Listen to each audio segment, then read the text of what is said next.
नमस्कार, मैं हूं आपके साथ प्रगति और आप देख रहे हैं टोटल टीवी। खबरों की शुरुआत बड़ी खबर के साथ करेंगे, जहां हरियाणा को इलेक्ट्रिक सिटी बसों की सौगात मिल गई है। मुख्यमंत्री मनोहर लाल ने शुभारंभ किया है।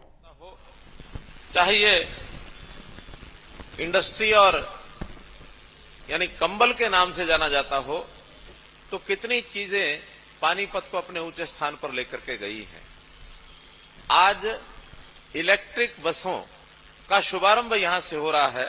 इसके नाम से भी पानीपत जाना जाएगा। पानीपत एक और नाम से भी जाना जाता है कि यहां इंडस्ट्री है, इंडस्ट्री का धुआं निकलता है, प्रदूषण बहुत होता है। यानी शहर किसी अच्छी बातों से जाना जाए तब तो अच्छी बात है, लेकिन किसी खराब बात से जाना जाए तो ये अच्छी बात नहीं है। इसी प्रदूषण को कम करने के लिए यहां की जितने बसें, चाहे वो डीजल से, पेट्रोल से चलती हों, या फिर अपनी वाहन व्यवस्था भी प्रदूषण को बढ़ाने वाली है, उसको कैसे कम किया जाए, कैसे उसके ऊपर कंट्रोल किया जाए, इसीलिए आज ये इलेक्ट्रिक की बसें यहां चलाई जा रही हैं, जिसमें से प्रदूषण में भी कमी आएगी, ताकि हम प्रदूषण की नगरी ना कहलाएं। हम स्वच्छ हवा, साफ हवा को प्राप्त करने में एक कदम आगे बढ़ा रहे हैं। इस नाते से इस विषय को हम लेकर के चल रहे हैं। जैसा बताया कि आज ये ई बस सर्विस यहां से शुरू हो रही है। इससे पहले ऐसी जो ई बसेज हैं, हरियाणा के कुछ शहरों में तो चालू हो चुकी हैं, लेकिन वो इस प्रकार से अलग से एजेंसी बना के सिटी बस सर्विस के नाम से नहीं हुई, बल्कि वहां की जो संस्थाएं हैं, जीएमडीए, एफएमडीए, गुरुग्राम में और फरीदाबाद में, वो पहले से चला रहे हैं। मानेसर नगर निगम भी जीएमडीए के अंतर्गत आकर के अपनी बसें चला रहे हैं। तो हमारे जो 11 कारपोरेशन है, उन 11 कारपोरेशन में 3 होने के बाद बाकी 8 बचते हैं। आज की ये जो बस सर्विस है, इसमें सभी 8 कारपोरेशन वो सब जुड़ जाएंगे और साथ में रेवाड़ी नगर ये साथ में और जुड़ेगा। यानी पंचकुला, यमुनानगर, अंबाला, करनाल, पानीपत, सोनीपत, रोहतक, हिसार, ये सब स्थान आज इस सिटी बस सर्विस का जुड़ेंगे, ताकि बड़े बड़े नगरों में ऐसी ई बसेज जब चलेंगी, लोगों को सुविधा होगी, तो उसके कारण से प्रदूषण की कमी होगी। और जो अपने निजी वाहन हैं, उनको भी लोग छोड़ने का अभ्यास करें, ताकि सामूहिक व्यवस्था में यदि हम इस प्रकार की वाहन व्यवस्था को उपयोग करेंगे, तो हम उन अपनी जो गाड़ियां हैं उनको छोड़ने में भी हमको सफलता मिलेगी। लोगों को अभ्यास लगे अपनी गाड़ी छोड़ दें, तो इसके लिए थोड़ा बहुत कई बार कुछ लुभावनी बातें भी करनी पड़ती हैं। तो एक सबसे पहले अपनी बात को पूरा करने से पहले एक बात अभी बता रहा हूं कि ये बसें जो जिस शहर से जब शुरू होगी, पहले 7 दिन ये बसें फ्री ऑफ कॉस्ट चलेंगी, कोई किराया नहीं लिया जाएगा, ताकि 7 दिन तक एक बार अभ्यास उनको सबको हो कि अपनी कार छोड़ दें, अपना स्कूटर छोड़ दें, इन बसों में चलें। अगर सुविधाजनक तरीके से बसें चलती हैं तो अभ्यास बना लें, और अगर कहीं कोई सुझाव उसमें आता है तो विभाग को सुझाव भी दें, ताकि उस सुझाव के हिसाब से विभाग अपने आप को तैयार कर ले। एक बात और मुझे विभाग के लोगों को कहना है, वो पहले हमारी बात नहीं हुई, आज खुले मंच से मैं कह रहा हूं कि आखिर ये इसका नाम है सिटी बस सर्विस। तो सिटी बस सर्विस में हमने अभी तो डिपार्टमेंट ने बैठ के, अधिकारियों ने बैठ के कुछ रूट तय कर लिए हैं, लेकिन उन रूट्स की आवश्यकता कहां है, कितनी है, तो ये शहर के लोगों को ही पता होता है, विभाग के लोगों को उतना ज्यादा पता नहीं होता है। और ये मेरा अनुभव गुरुग्राम का है कि जब उन्होंने अपने ढंग से बसें चला दी तो बसें बहुत घाटे में चलने लगी, और हमने कहा कि जिन सवारियों से पूछो जिनको बसों को लेके जाना है, जहां रूट बनाने हैं, जैसे ही वो रूट उनके द्वारा पूछे गए तो 1 महीने के अंदर अंदर जो रेवेन्यू पहले आ रहा था उससे 3 गुना रेवेन्यू बढ़ गया, घाटा कम हो गया। आज भी घाटे में है, लेकिन सवारी बताएगी कि मुझे कहां से कहां तक बस चाहिए। इसलिए चाहे कोई एक एप्लीकेशन बनाए, पोर्टल बनाए डिपार्टमेंट की ओर से, और शहर से पूछें कि बस कहां से कहां चाहिए।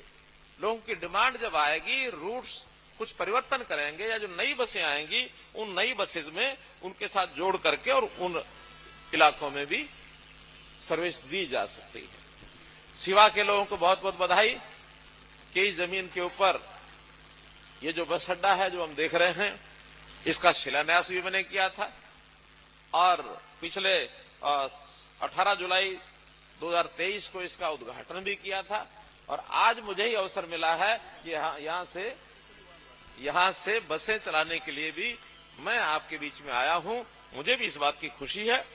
केवल ये बस अड्डा नहीं, हरियाणा में जब से हम आए हैं हमने कुल मिलाकर 34 शहरों में नए बस अड्डे बनाए हैं। मुझे याद है जब परिवहन मंत्री हमारे कृष्ण पंवार जी थे तो पहला बस अड्डे का उद्घाटन हुआ झज्जर का, और झज्जर बस अड्डे का उद्घाटन करने के लिए कृष्ण पंवार जी गए। कहने आज की एक विशेष बात, मैंने कहा क्या? कहने बस अड्डे का एस्टिमेट तो बना था 43 करोड़ रुपए का और बस अड्डा तैयार होकर के और शायद 34 करोड़ में बस अड्डा हो गया। 9 करोड़ रुपया एस्टिमेट से भी कम में वो बस अड्डा बना था। इसमें से एक और बात ध्यान करा रहा हूं आपको कि जो पिछली सरकारों के समय एस्टिमेट बनाने में, बिल्डिंग बनाने में, पेमेंट करने में ये जो करप्शन का एक विषय चलता था, हमने पहले दिन से उसको रोकना शुरू किया। 3 C's इसको एलिमिनेट कर देंगे, चाहे वो करप्शन हो, क्राइम हो, कास्ट बेस्ड पॉलिटिक्स हो। और वैसे तो इन 3 C की जननी भी एक चौथी C है, उसको भी समाप्त करना है हमको, और वो है, हालांकि सरकारी कार्यक्रम में मुझे इस प्रकार की बात नहीं बोलनी चाहिए, लेकिन संकेत मैं कर रहा हूं कि चौथी C भी हम समाप्त करेंगे। मित्रों, हमने इन 9 सालों में जो कुछ किया है उसके बारे में आप सब जानते हैं। जैसा मैंने कहा कि ये हमने चाहे बस अड्डे हैं, चाहे बसें चलाने की बात कही है, और चाहे पर्यावरण प्रदूषण करने के नाते से सिटी बस सर्विस की बात मैंने की है। हम हरियाणा के अंदर किस प्रकार से यात्रा सुगम हो, कैसे हमारा इंफ्रास्ट्रक्चर ये बढ़े, इसके लिए भी लगातार हम काम कर रहे हैं कि इसके अंदर पर्यावरण को ठीक करने के लिए चाहे वो डीजल पेट्रोल की खपत तो कम होगी ही, साथ में इन बसों को एसी बनाया गया है। एयर कंडीशन बसों से भी लोगों को सुविधा होगी बैठने में, चलने में, गर्मी के अंदर भी उसका पूरा लाभ अपना उठा सकेंगे। और इसमें हमने रोजगार के नाते से एचकेआर से युवकों को लिया है। ड्राइवर कंडक्टर की भर्ती लगातार हम रोड में कर रहे हैं। पिछले 9 साल के अंदर हमने 3,500 नए ड्राइवर कंडक्टर भर्ती किए हैं, और जहां तक एचकेआर का विषय है 1500 लोग उसमें ही भर्ती किए हैं। 5,000 लोगों की भर्ती ये रोडवेज के अंदर नई भर्ती हुई है। और नए जो बेड़े में बसें डाली गई हैं, आज के दिन हरियाणा जब से बना है, एवर हाईएस्ट बसों का फ्लीट ये हरियाणा रोडवेज का है। एवर हाईएस्ट 4,651 बसें रोडवेज की अपनी बसें हैं। और इसी नाते से जो किलोमीटर स्कीम 562 बसें ये इसके अलावा और चल रही हैं। तो ऐसे 5,000 से ऊपर, और जो इसके अलावा जो हमारी परमिट रूट की बसें हैं वो शायद 1300 वो भी हैं। तो आज हरियाणा का इतना बड़ा फ्लीट छोटे प्रदेश को देखते हुए, ये देश में बाकी प्रांत भी रोडवेज अपनी चलाते हैं, लेकिन उन सब में प्रथम स्थान मैं कहना चाहूंगा कि हरियाणा रोड को मिला हुआ है।